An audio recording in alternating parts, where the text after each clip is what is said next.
With the establishment of the PhilJA Center, we expect it to provide more programs for more members of the judiciary.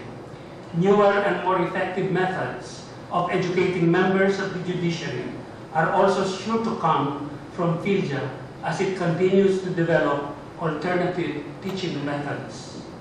As you know, it has been aggressive in pursuing distance learning tools and e-modules in judicial education.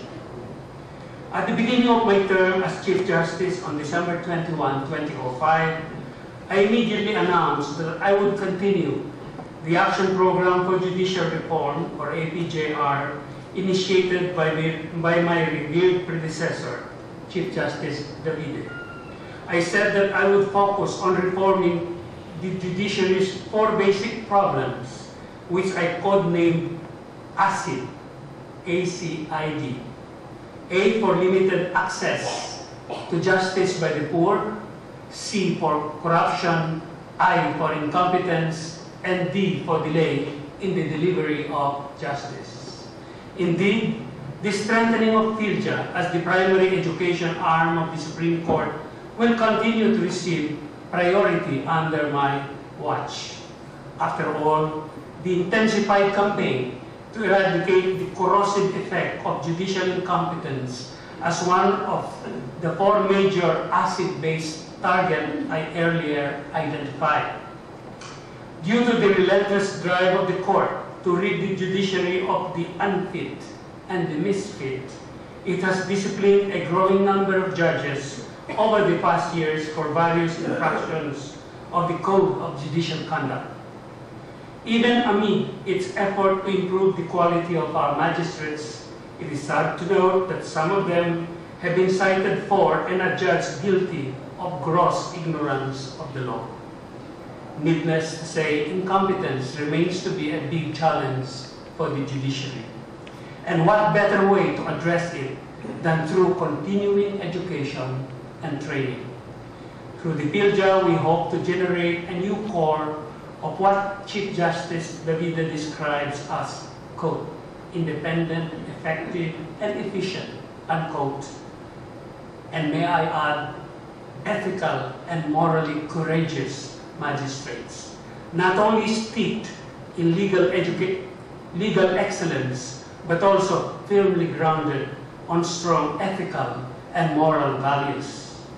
I call this indispensable judicial values as the 4 Ins of an ideal judge: integrity, independence, industry, and intelligence.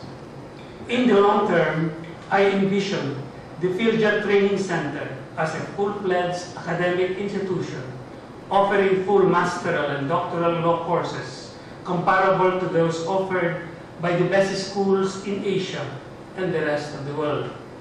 It will become the hub of educational exchanges and judicial trainings in the Southeast Asian region.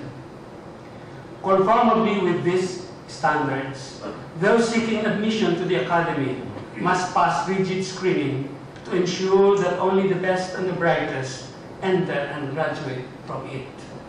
If funds allow in the future, and I'm sure funds will be available, the Academy would grant scholarships and extend financial assistance to deserving but poor applicants. No one who has passed the rigid entrance requirements should be denied enrollment simply on account of poverty. At the 9th lecture of the Chief Justice Hilario G. David Jr. Distinguished Lecture Series, Justice Amorfina A. Milencio Herrera, our beloved PhilJA Chancellor, enunciated the challenge that was ahead.